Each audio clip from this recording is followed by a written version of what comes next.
In 2025, a new faction called Dark State debuted in NXT. They bore a striking resemblance to the Shield and looked pretty cool. Unfortunately, their biggest enemy wasn't any of the other wrestlers, but their own dang face masks. That's pretty bad, but it could be worse. Like that time a female wrestler threw up during her main roster debut. In late 2021, Aaliyah made her SmackDown debut, teaming with Sasha Banks and Naomi. Not only did Aaliyah's side win, but she also got the pinfall for her team. Unfortunately, after the match, Aaliyah actually threw up. Not exactly the ideal way to make your main roster debut, but it could have been much worse. Just ask the Shockmaster. I told you.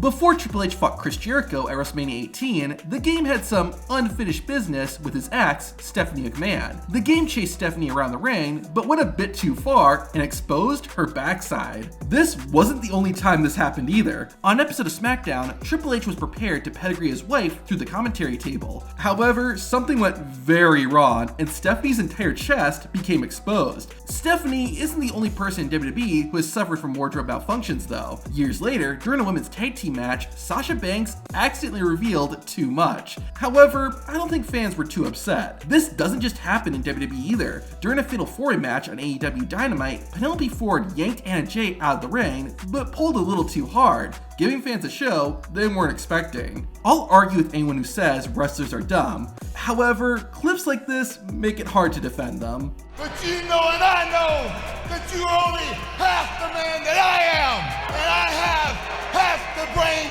that you do. Kevin Nash shouldn't laugh too hard. A few years earlier, he had a pretty embarrassing botch too. This is where the big boys play, huh? Look at the adjective, play. We ain't here to play. In case you were wondering, play was actually a verb, but what Cesaro said was even more embarrassing. And there's nobody in WWE that can hold a candle to what I can do when I step into those 4 ropes. It's 4 sides. Honestly, if you're this bad, maybe wrestling isn't for you. Laura's got the cane! She missed 3 times! Ultimo Dragon is a wrestling legend, but he's only ever competed at one WrestleMania. His appearance on the grandest stage in the mall isn't remembered for having a phenomenal match though, but rather his entrance. Well, at least Ultimo Dragon isn't the only wrestler to botch their big WrestleMania entrance. Remember when Mandy Rose slipped and fell straight on her cheeks at WrestleMania 37? On Raw in 2014, Daniel Bryan was taking on Christian with Kane watching ringside. Bryan won, and Kane congratulated him. I think.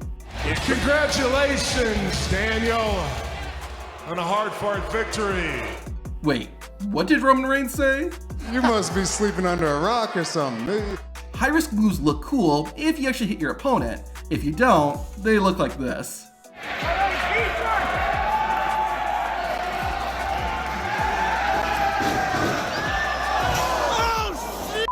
Don't worry, he was okay. At New Year's Revolution 2007, Triple H competed in a tag team match and tore his left quadriceps. That was not funny. What was funny was Randy Orton running in with a chair and then backing off when he realized that Triple H was going to fight through the pain and finish the match. During the 2016 WWE Hall of Fame, wrestling legend Kevin Von Erich was trying to give the New Day their props, but it didn't quite come out right.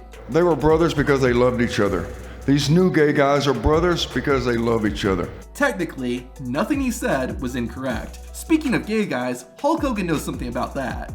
If you actually think that I was just the right gay guy at the right place, at the right time. Imagine wrestling over 1,000 matches, being part of the WWE Hall of Fame, and being a global ambassador for the company, and the thing everyone remembers about you is when you slipped trying to get into the ring. Princes and very important people, and he just... At least Titus O'Neil was running into the ring. What was Goldberg's excuse? The ending of the 2005 Royal Rumble is the textbook definition of chaos. The 30-man match came down to just 2, John Cena and Batista. A botched move saw both Cena and Batista get eliminated at the exact same time. Vince McMahon was legitimately mad and ran out to try to figure out what to do. However, once he entered the ring, McMahon just sat on the mat like a little kid. Why did he do it? Well, it turned out, as Vince entered the ring, he tore both his quads and was physically incapable of standing up. Not only did this add to the chaos, but it was pretty embarrassing too. Now here's how to destroy your entire wrestling career in 7 seconds.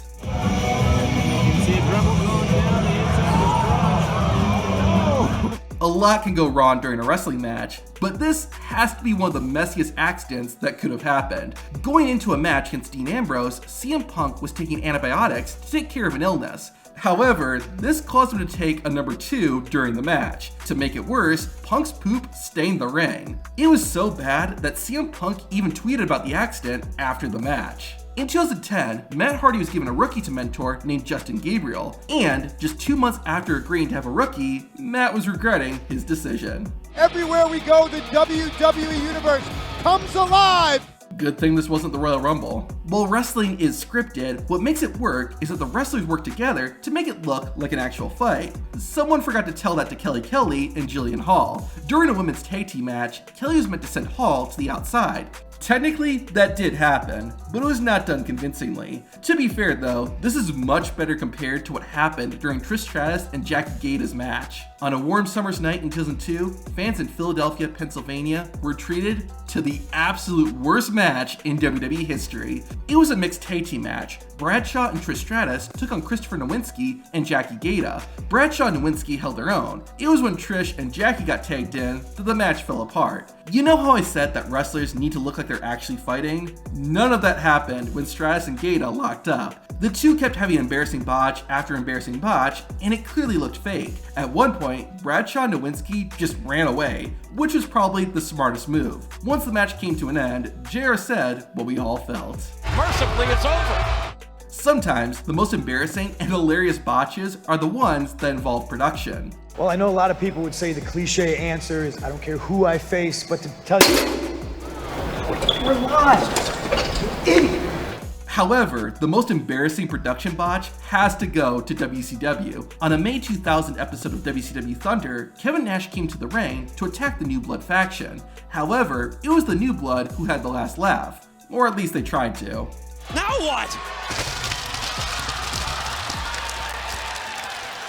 Speaking of WCW, remember when Hollywood actor David Arquette won their world championship? That was pretty embarrassing, but it somehow got worse. During a battle between DDP and Jeff Jarrett, Arquette was supposed to hit Jarrett with a guitar. However, he ended up accidentally falling through the stage. This sums up WCW in a nutshell. The pause after she said this was so definite. You knew that was what came with the territory, though, of being the 24/7, 9/11, 747. But it's my baby, though. There are not many people in the wrestling business who are better on the mic than Paul Heyman. That's what makes it all the more embarrassing when Paul Heyman slipped up at ECW One Night Stand.